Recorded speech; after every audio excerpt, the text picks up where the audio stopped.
get the meeting started. Want to go ahead with roll call? Mr. Bant, absent. Ms. Headland, Present. Mr. Lewis, Here. Ms. Miskowski, absent. Ms. Salmon, Here? Ms. Winkelmeis. Here. And we do have a quorum. Okay. Are there any changes to the agenda? Are there any changes to the agenda? Okay. Next, we need to move to approval of minutes of the previous meeting. Anybody have any changes? Anybody want to move that we approve the minutes from last time? So moved. A second. Okay. And a second if I wasn't here. I just maybe someone was here. She said. Were you here? I'll second it. Okay. I don't believe we have any public input, so we'll go ahead with communications. We're going to have a report from the Urbana Arts Grant recipient for the Champaign-Urbana Symphony Orchestra. Good afternoon. Hi. Hi. My name is this thing work? Or shall I talk to you like this? Yeah, it works. My name is Jeffrey Farlow Cornell, and I was born in Bloomington, but I came to Urbana when I was 8 days old because I was not surviving, and Dr. Gillespie saved my life. But my mother lived here in Urbana, so I'm an Urbana townie. And it's a pleasure to be here. I am executive director of the Champaign-Urbana Symphony Orchestra, and we... if I can forget how to do this. In April, we had our Urbana Arts Commission funded, partially funded, Young People's Concert. In your records, you may know it as the Kinder Concerts and Young People's Concerts. I'll get to that a little later. We were founded in 1959 and are dedicated to enhancing the quality of life in the community by providing symphonic music to of the highest caliber through live performances and music education in the schools, in the concert hall, and in the community. Although we are the professional orchestra in residence at Krannert Center for the Performing Arts, we receive no funding from the University of Illinois or from the Krannert Center. The Young People's Concert began 48 years ago. It was then called the Kinder Concerts, as I said. But this year, the board of directors of this Champaign-Urbana Symphony Orchestra voted that we would no longer be called Kinder Concerts because it was old-fashioned.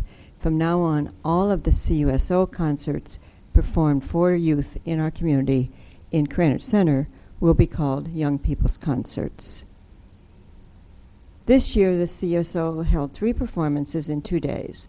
Our goal is to hold 4 performances in 2 days, and we are working very hard to up our attendance, and I'll talk to that issue a little while. But this year's concert was really fun because it was a concert written by our music director and conductor Steve Larson and directed by Jack Randy from this community. Had to show this. I'm looking for the answer to life. What do you think is the answer? Why, Beethoven. Beethoven, it's clear and simple. Do you understand? Ah, yuck, she says. One of my favorite cartoons. Our attendance this year was a little askew because our first concert had 1,700 students in it. We attempt very hard to only have 1,500 students at any concert. And that's because we like to fill the center, because we think that the students do a better job of paying attention if we are in the center than if they're on the outskirts. But one of the 200 numbered schools didn't quite understand what they were supposed to do, and so they came at 9:30 instead of 11:15 at the first concert. So we had 1,700 at the first concert that day and 750 at the second concert that day. We'll try and work on that. And then Wednesday we had what we wanted to have, which was the 1500. For the first time in the history of the Young People's Concerts, we did begin a concert late. We try very hard. We try, and Krannert Center tries, to absolutely start on time. But April 19th, that week was the week of rain, and then some more rain. And right at concert time, it just poured. And so buses were having trouble getting to Krannert, and students couldn't leave the buses to get into their seats. So we had wet students and we had late students, and we did hold the concert for 15 minutes. That was an experience in itself because kids start to squirm and start to talk, and everything that they were told about how they should behave kind of slips. But that's okay. The fun thing about this concert was it had a surprise attached to it for both the musicians and the audience. 10 minutes before the dress rehearsal was to start, and everybody believed that they were going to do Beethoven, they were going to do bits and pieces of Beethoven. They didn't know why, but they all knew, the musicians all knew that. 10 minutes before the concert rehearsal, Steve Larson, our maestro, walked out dressed like Beethoven. He had written the script, a first-person script about his life and his music, and that's when everybody realized why they had learned those snippets. Only 5 people knew about it, and it really did work. The look on the musicians' faces were much like these kids. The audience also was thrilled when they realized that Beethoven was on stage. And there was one little girl in the audience who came up afterwards and walked up and touched him and thought, oh, he's real. It was just wonderful. A lot of the kids in the audience thought he was real the whole time. And I was there, I have to admit, we did not know. We were pleasantly surprised. We- It was great fun. We kept the secret well. We had approximately 60 musicians on stage. We always try and keep it a little light so that we don't spend too much money. But if we had more money, we might do a big concert. But we do well. And we had about 20 schools, but it's the numbers are askew because we're trying very hard now to meet the needs of the homeschoolers. And so trying to find those homeschoolers and get them there, it's amazing to me. They show up. They may not have made a reservation, but they show up. And now they're learning to make the reservations. They're learning to go online. And we'll see more and more homeschoolers all the time and more of the private schools. So we're really pleased about that. It was not easy writing the teacher's guide because normally, you've got 5 pieces that you talk about and you can find a lot of material. This one with these little snippets, even those who knew that they were doing little snippets didn't understand quite until they got to the performance. So teacher's guide was a challenge this year. We did actually follow the script, include some information about each of the pieces in the teacher's guide. And we always use we've got some really good material that people actually steal from us about listening, teaching children how to listen at a concert, worksheets on the musical instruments and that kind of thing.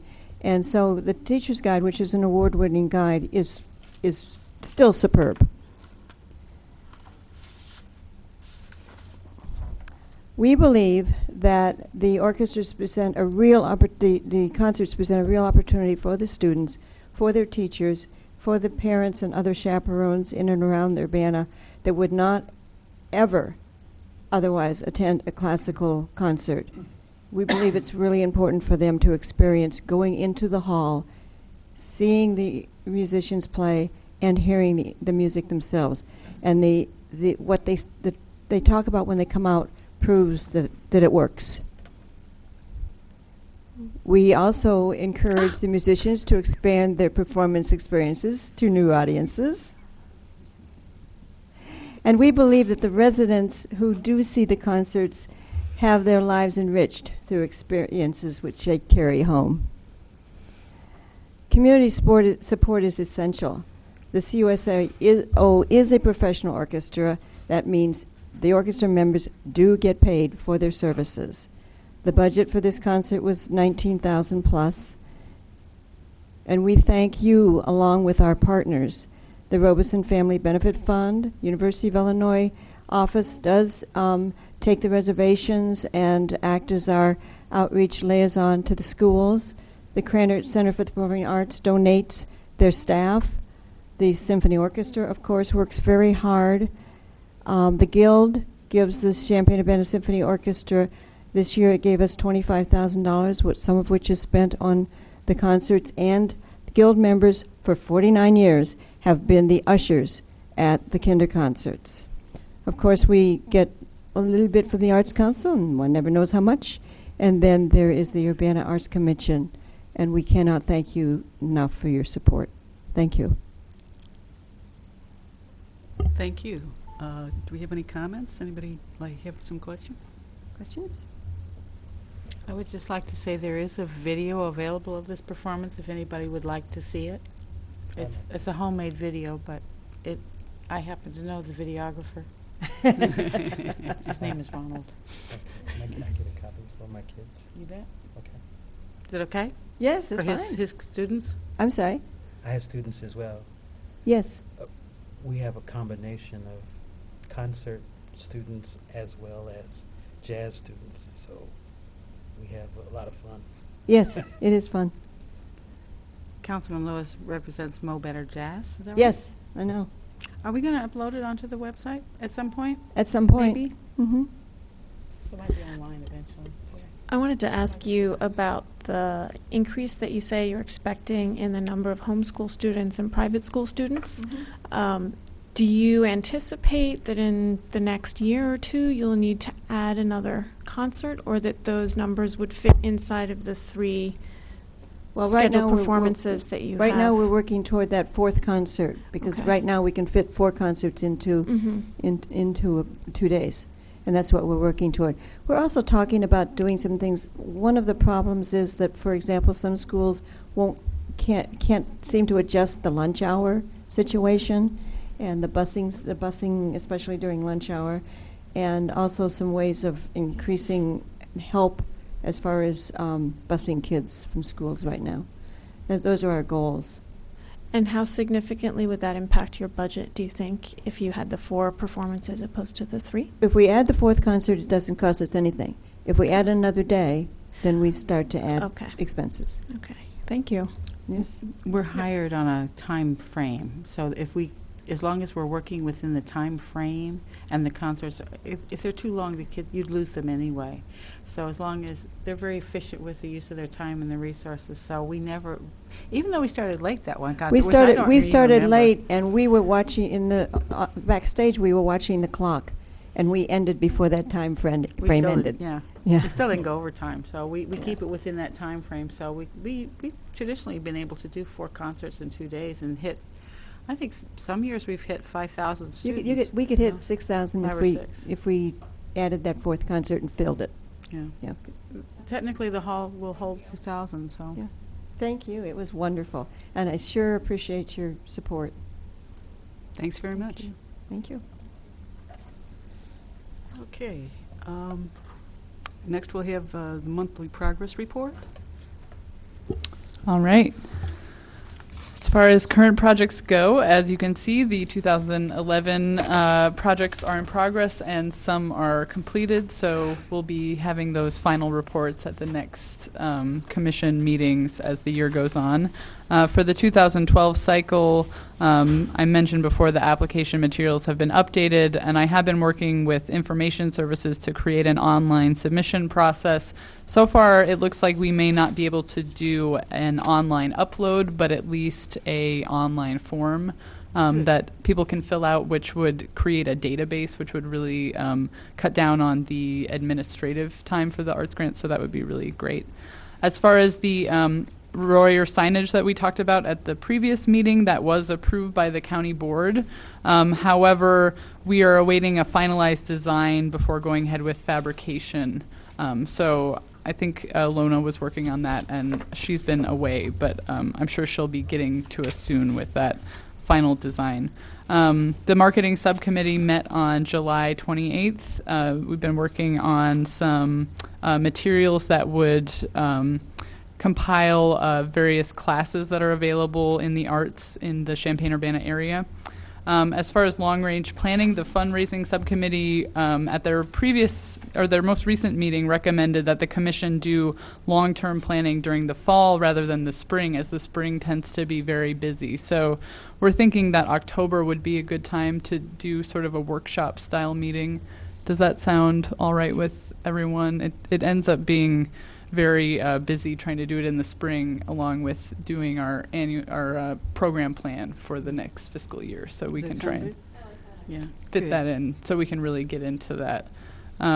Good. As far as outreach, I presented a lunchtime lecture on the Urbana Public Arts program at the Osher Lifelong Learning Institute on July 20th, and I'm continuing to meet with members of the arts community. If there's anyone you think would be good for me to meet with as far as getting a sense of the arts community here, please let me know. As far as Boneyard Creek Public Art, I'll give a further update on that during the new business portion of the meeting. We had our third Art at the Market workshop with the Idea Stores education team on July 30th, had about 150 participants, pretty good turnout. And the next workshop on August 27th will be Building Boxes for the Birds with Justine Bersoni, who is a local artist. There'll also be a preview on the WCIA morning show on Channel 3 at 8:20 a.m. on Monday, August 22nd. As far as the September workshop, I'm still looking for a commissioner to help with the Art at the Market workshop on September 24th, because I'll be away, and originally Anna was going to help with that one, but she will not be able to. So if that works with your schedule, it's pretty easy. We can talk about that after the meeting. That'd be really appreciated. As far as Art Now, the new episode for August is an interview with painter Suzanne Keith Local. We have a new artist of the corridor. I'm sure you've seen her work outside. It's Bonnie Switzer. Her work will be up through September. And there will be a reception for her on Thursday, September 1st from 4 to 5 p.m. As far as marketing, we have 377 Facebook fans and 85 Twitter followers. Just sent a monthly email newsletter on August 1st to 342 subscribers, and we have selected a design firm for producing new marketing materials for the Urbana Public Arts program and are just starting to get started on working on that. Can I say just one thing? Is Yes. everybody on the commission getting the e-newsletter? Okay, because I just... Are you not getting it? I just did last month. Oh, okay. So- Okay. Well, we can talk. If that continues to Okay. be a problem, just let me know. Okay. As far as new commissioners, I've been continuing to try and direct suitable candidates to apply to be part of the commission. And I know some of you have also suggested people and forwarded them to that application. If you think of any other suitable candidates, let me know and I can work with them as far as directing them to that application. And as you know, we submitted a program grant for operating support to the Illinois Arts Council. I'm not sure when we'll hear from them, but it's out there. And our next month's meeting will be September 13th at 4:30 p.m. right here in the City Chambers. Okay. Thanks very much. We don't have any new business, so I guess we'll move to the old business, which is discussion and approval of the Boneyard Creek beautification project. The artist, who we're going to select to be the artist for that project. That's correct. And I'll go through the memo here, and then I'll jump over there to show you some of the artists' images, since that was not included as part of the memo. It was a very large file, and we didn't want to totally crash your computers. So as you know, the Public Arts Commission Boneyard Subcommittee has been working with Foth Consultants and Wink Associates, as well as city staff, on incorporating public art into the Boneyard Creek beautification plan. And as you know, in March we held a public meeting to get public feedback, and eventually settled on doing the RFQ process to identify an artist to be involved in the design of this project. So in your packet, you of course found the RFQ that we sent out, which I think you have seen before. And within that, we identified specific goals and criteria. I'll just go through the criteria quickly, including demonstration of artistic quality in past work, as well as experience and consideration and ability to accomplish program goals. So we did get 39 applicants. We got a lot of applicants, and the quality was very high on all of those. So once those were all received, city staff went through this list and identified a top 16. However, all 39 applications were available to the selection committee, which included the subcommittee, city staff and engineers, representatives from Foth and Wenck, and local sculptor Christiane Martins. So that selection panel met on July 8th and considered all of these, and eventually chose 3 finalists to invite here to Urbana for an interview. And all of the finalists accepted the invitation, but 2 interviews ended up being conducted via Skype because those candidates could not attend in person. So following these interviews, where the candidates presented a PowerPoint on their work and we asked them questions from a predetermined script, we ended up being pretty unanimous in our recommendation of Jack Mackey, who is an artist from Seattle.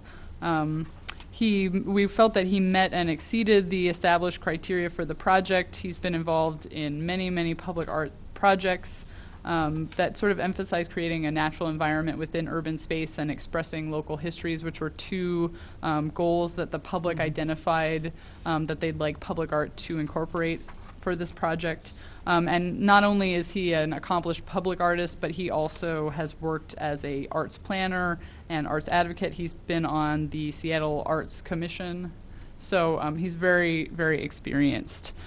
So we included his letter of interest and resume, and I'll just jump over in a minute to show you some samples of his work, but our recommendation is that the commission approve Jack Mackey as the artist to assist on this project. So I'll come over here and bring that up so you all can see it.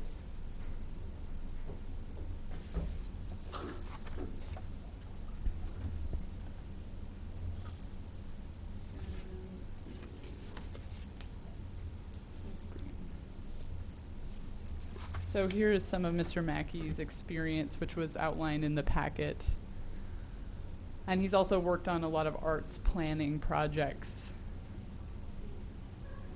and as a fabricator. So this is one of his perhaps most well-known projects. This is the King Street Center Plaza in Seattle, Washington.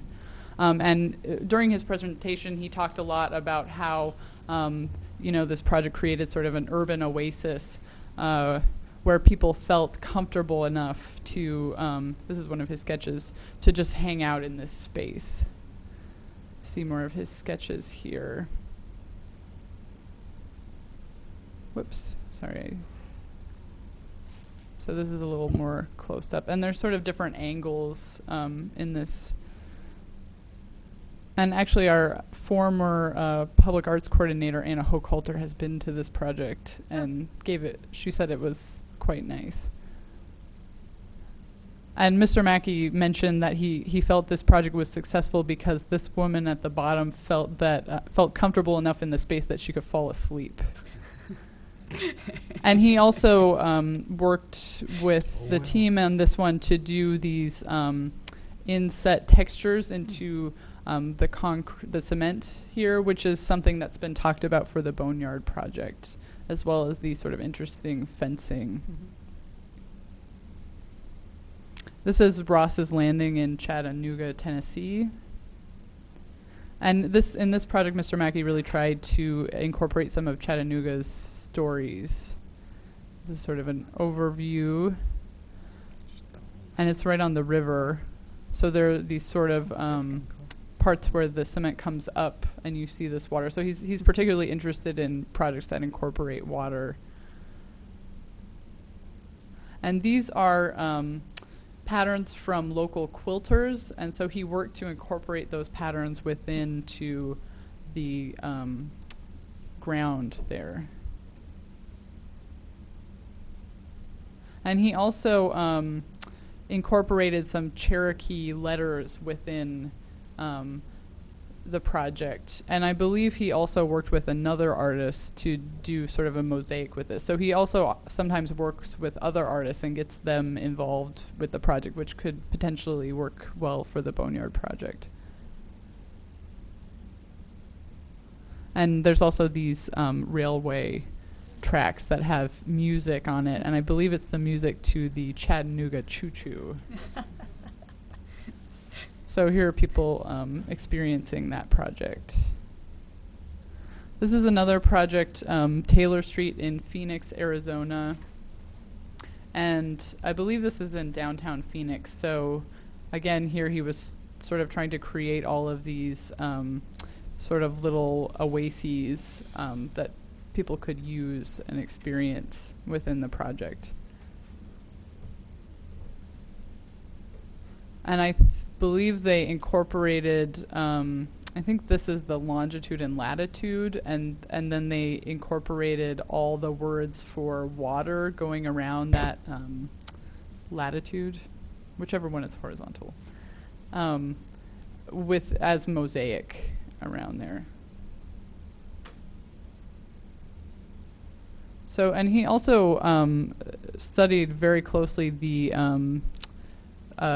preliminary schedule for design and construction and sort of proposed how he might work within that schedule. So he really presented a very complete presentation to us when he came. And he also was the only candidate who came to Urbana to interview.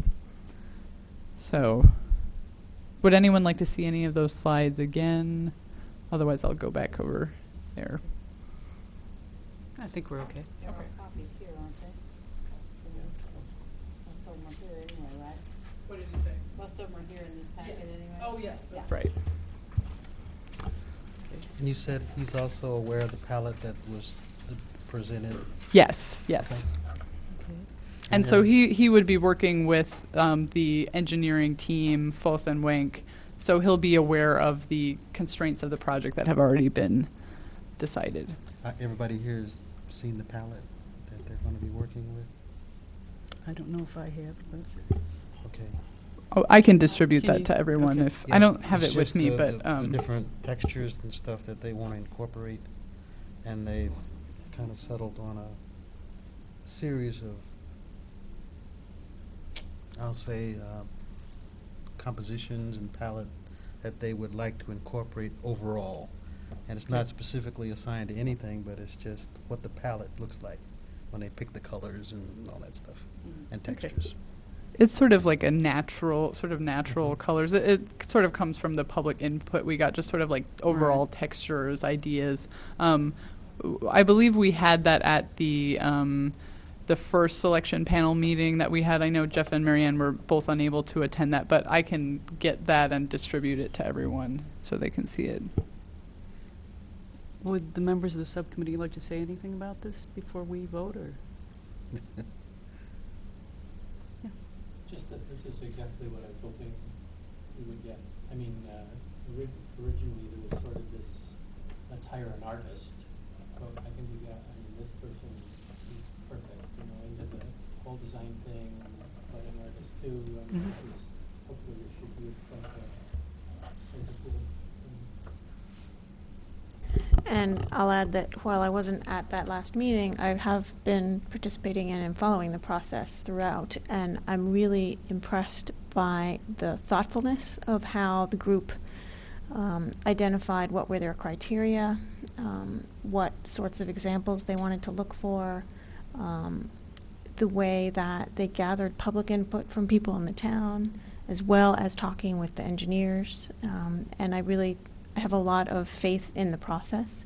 So although I wasn't at that final meeting when this person was selected, I have great trust in the process, and I really am impressed by the consideration and the thoughtfulness that went into this selection. And by looking at the photographs that we've seen of the results, I can only imagine the wonderful things that Jack Mackey will invent along with our engineers to install in the Boneyard project. Great. Is this particular palette perhaps visible online? I'm not sure if it, do you know, Tom, if it's online? If it is, you can just send us a link. We'll take a look, and if it is, we'll send you a link. If it isn't, we'll try to get it up there and send you a link. So we'll figure it Okay. out. We can send you a PDF too. That's fine. Yeah, keep it easy. Yeah, sample, please. Okay, if there are no further comments, then I think we'll go ahead and vote on this. We need to vote approval, correct? Yeah. Okay, all in Is it favor? roll- Do you I'm do sorry? do you do a roll call, or how do you want? Just I think if we get a motion, Okay. then that will work. okay. Can I, do you Go move? ahead. Or do I, who moves? Anybody can. You can make a motion. Okay. All right. I Can I, move that we- someone from the commission should probably, Oh, okay. no, not necessarily move, but somehow second or whatever. Yeah. Okay, well, I move that we approve Jack Mackey as the artist for the Boneyard Creek beautification project. I second. There you go. Okay, all in favor, say aye. Aye. Any opposed? Okay, we've passed it.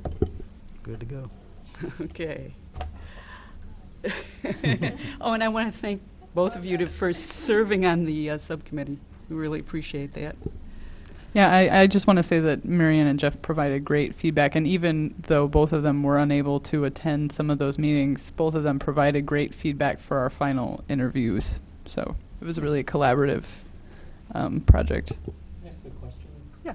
So can you guys and Tom, can you like see this as being a process that could work for future projects? I mean, not just the Boneyard thing? Do you think it was like over the top in terms of searching and again? Well, I certainly think there was a fair amount of effort involved. Yeah. But I think it's a process that could be replicated for other projects. I mean, part of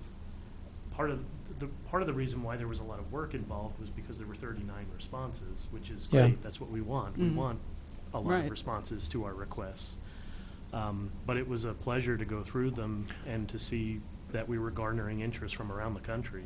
I guess I was thinking back to, the corridor proposals where you get a consultant, they sort of add some art to it, and it's done. And this is our way of making sure that it doesn't just get sort of conveniently done, but I hope that it turns out to be a very rich experience. That couldn't you see doing something like this for one of the corridors rather than just a Boneyard thing? Really integrating art in a big way rather than just plopping things down. So. I would recommend, just reflecting back on the process, that some of the parts of it I thought were most valuable, that I might recommend would be included in future projects, would be that process of gathering public input and allowing the public to talk with some of the people who would be doing the work about that input, and sort of multiple iterations of sharing that feedback, and then forwarding that feedback to our group, then we forward that back to the engineers group.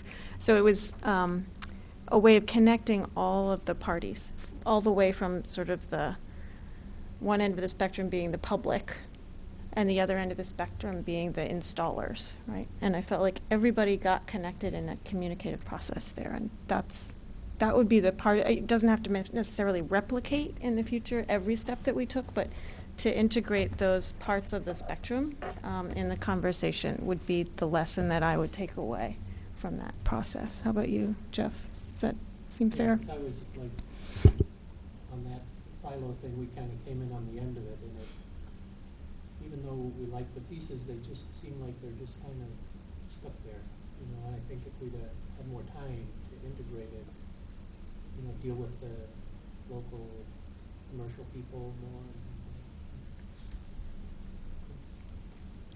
Okay. I think that the engineers would welcome the opportunity to work with creative artists.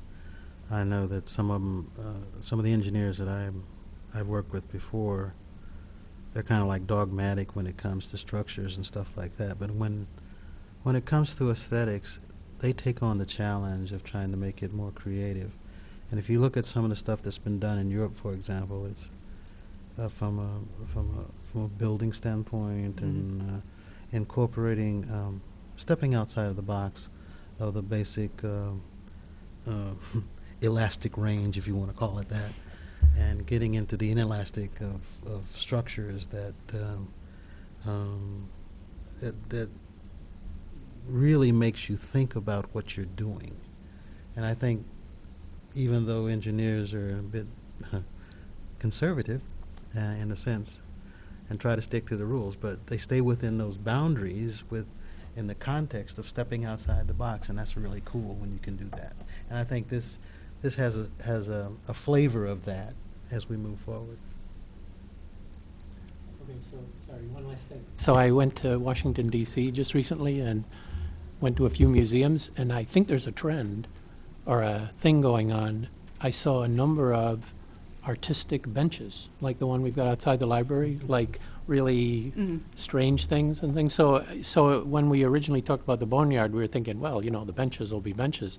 But there may be all sorts of opportunities to do interesting benches and still have people sit on them and things. So, sorry, Ed. Just Actually, I'll second that because I just went a couple weeks ago to Maryland and Virginia and noticed the same thing. And I always take pictures of downtowns wherever I go so I can bring them home and share them with everybody. And I went to the Boneyard presentation at the Civic Center and shared some of them with the city planners. And it was interesting to see some of the ideas that we might want to incorporate here, but also some of the things that we're doing, they're also doing.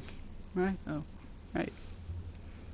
I want to comment. I was on council. One of the things that they brought up was the cantilevered seats in part of the presentation, and I you know, I appreciate, you know, doing that, but on the other hand, as an artist, I would do it differently. I appreciate the cantilever concept, but on the other hand, you can do a lot more than just like what we saw here. You have a variety of opportunities, and I didn't want to get hung up with just the cantilevered seats. That's why I brought it up. I said, did you look at it real hard, how much structure you really got here, you know? I was just playing with them a little bit, but bottom line is you need to step outside the box when it comes to that a little bit. Great. Well, it sounds like we've made a good selection. Anybody have any announcements? Christina, should we say something just about the Artists of the Corridor, that we are looking for artists? A good announcement. Yes, any artists who live in Urbana are invited to apply to be Artists of the Corridor. They can just send an email to me at CM. Actually, I won't go give my email on here because it's really long. But if they go to our website, to the arts website, then they can find that information. The other announcement I might make is that 40 North is now accepting nominations for their annual ACE Awards. So if anyone thinks of anyone within the county that is a real exceptional person in the arts, whether it's a business person, individual artist, they're accepting those nominations now. Okay. If there's nothing else, I think we need a motion to adjourn. So moved. We're done.